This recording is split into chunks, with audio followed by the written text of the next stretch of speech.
Well, hello and welcome back to Let's Play Dragon Age Origins I'm Gonna Die Edition. I'm your host, Yeoman Hero, and we are back.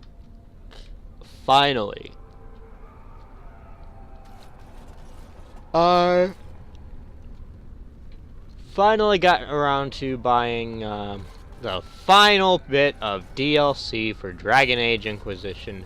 Noticed that they've come out with a Game of the Year edition, and realized I've taken too long getting through the first two games for the Let's Play for the third game to be extremely relevant.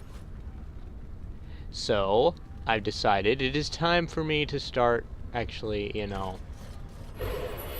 getting through this one so I can get to the second one and play through that DLC that I haven't played through yet. Because if I don't, I will be a little bit confused by some of the quest stuff for the third game, apparently. So, I figure go ahead and get that done. But, yeah, I've tried to record a few times before. Had some technical difficulties, unfortunately. And each time that happened, I realized I had to completely delete the recorded data. One of the times being which I'd finally gotten out of the Fade and dealt with the ending of the Circle Tower and dealt with some other stuff. I was like, I don't want to go back and play through this again right now. So I waited. And then waited too long. And so here we are. What? More reading. Hierarchy of the Circle. It is no simple matter safeguarding ordinary men from mages and mages from themselves. Each circle tower must have some measure of self-government, for it is ever the Maker's will that men be given the power to take responsibility for our own actions, to sin and fail, as well as to achieve the highest grace and glory on our own strength. You, who will be tasked with the protection of the circle, must be aware of its workings. The first enchanter is the heart of any tower.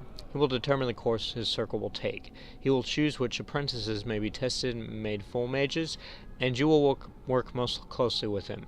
Assisting the first enchanter will be the senior enchanters, a small council of the most trusted and experienced magi in the tower. From this group, the next first enchanter is always chosen. Beneath the council are the enchanters. These are the teachers and mentors of a tower, and you must get to know them in order to keep your finger on the pulse of the circle, for the enchanters will always know what is happening among the children. All those who have passed their harrowing but have not taken apprentices are mages. This is where most trouble in a circle lies, in the idleness and inexperience of youth. The untested apprentices are the most numerous denizens of any tower, but they more often pose threats to themselves due to their lack of training than to anyone else.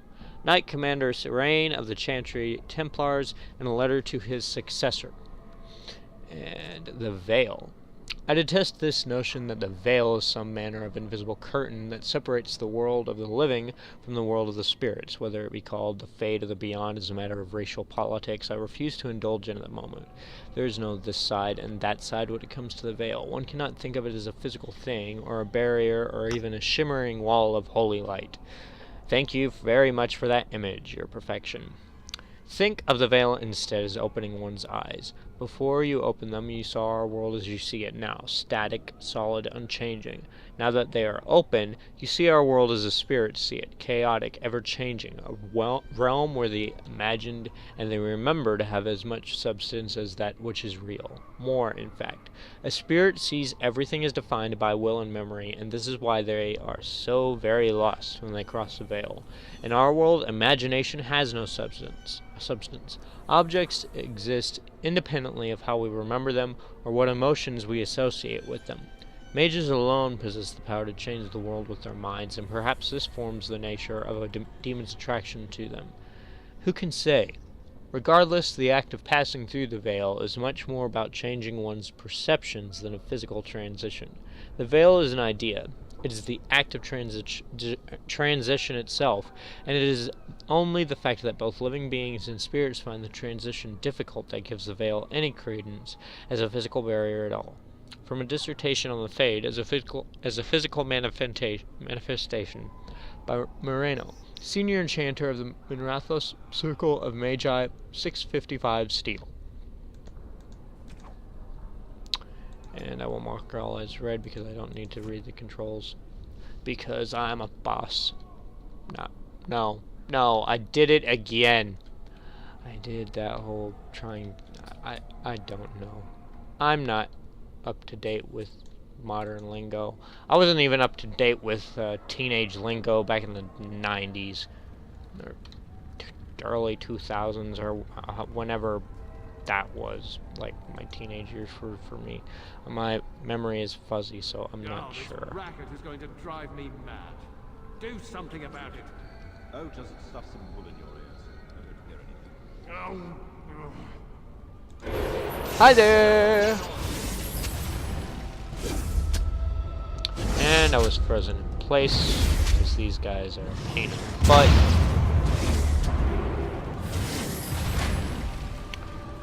First death. That was something else. Okay, as you can see, I already have a save for past this point in the game, but I realized that my I have to go get that again. I'm going to save after I pick up this stuff.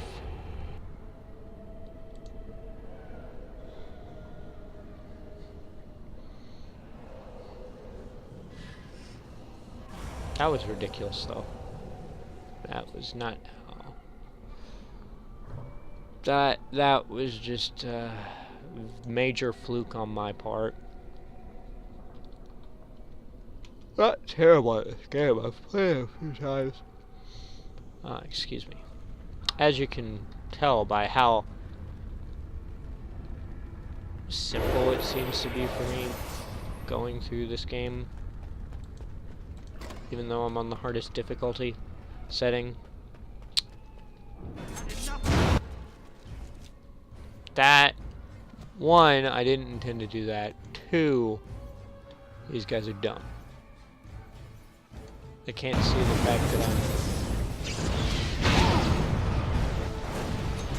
I'm... Bye, mage. Bye, mage. Let's see, were you hiding anything in here? Other than a mouse hole? Nope. What? Okay.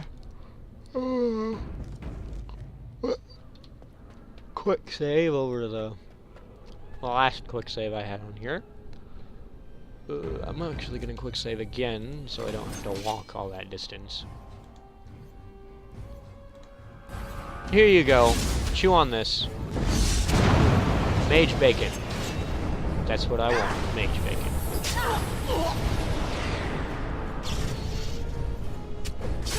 That glyph of warding, not gonna save you.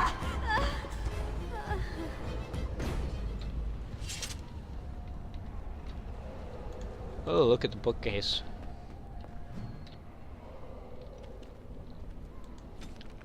Okay, history of the circle. It is a truth universally acknowledged that nothing is more successful at inspiring a person of mischief as being told not to do something. Unfortunately, the chantry of the Divine Age had some trouble with obvious truths.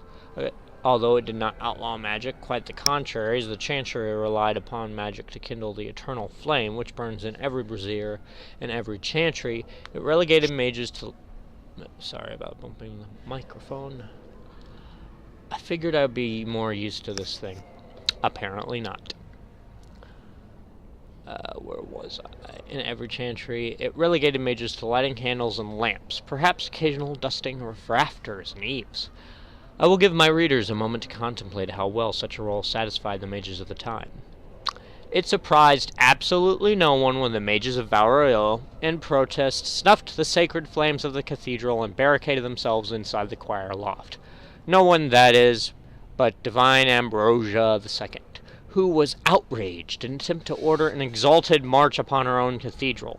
Even her most devout Templars discouraged that idea. For 21 days, the fires remained unlit while negotiations were conducted. Legend tells us by shouting back and forth from the loft. The mages went cheerily into exile in a remote fortress outside of the capital, where they would be kept under the watchful eye of the Templars and a council of their own elder magi.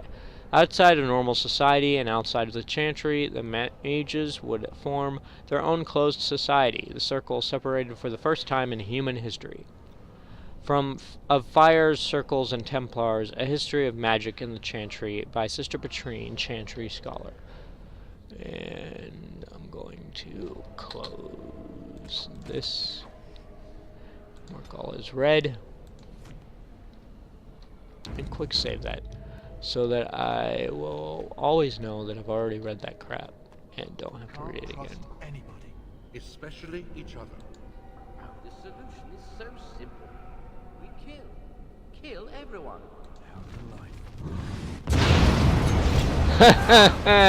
Preemptive strike on you, pain in the butts.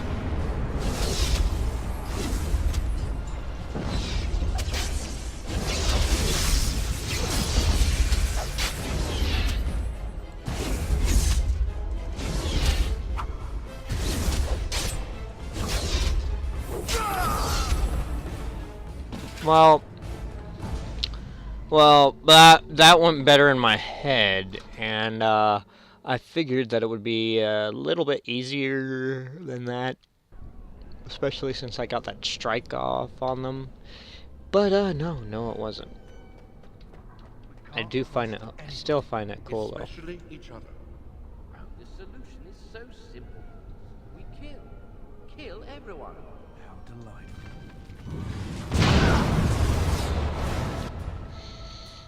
And thus, I begin my killings of the crazy things. Oh, thank you guys for being so dumb. And I didn't even need to lift a finger after that.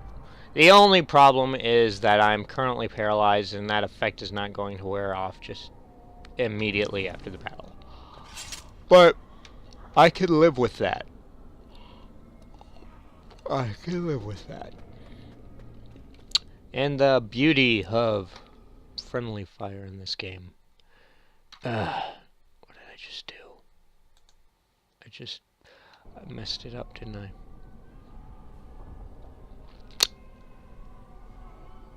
Well, that was not what I intended to do.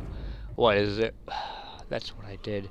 I pressed that little, like, Windows button that they have on all of these newer keyboards that brings you to the, like, option to bring up that alternate menu for both desktop and all your other. Because I don't know. I'm gonna see if I can try and fix it in editing. If not, then this is another failed attempt by yours truly. But actually, getting this to work right. Oh, right. I forgot. There's one more.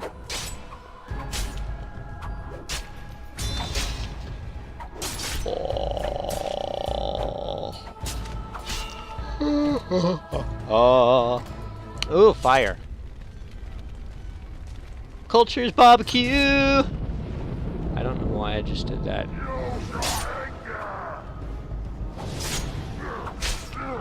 I can feel your hate. Gives you focus. Makes you stronger.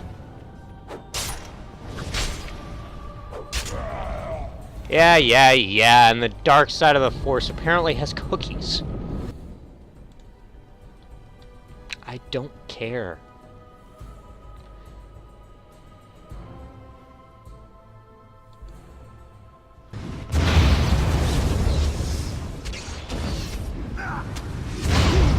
More fireball. I'm supposed to be...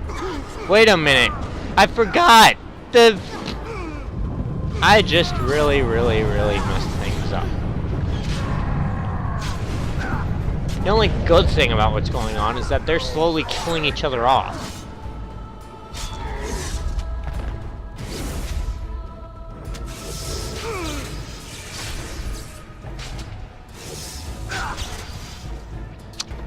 Well, once again, I have died.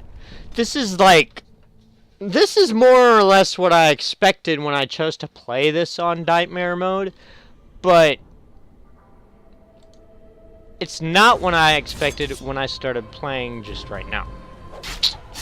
I don't know what's going on right now. I'm losing my touch.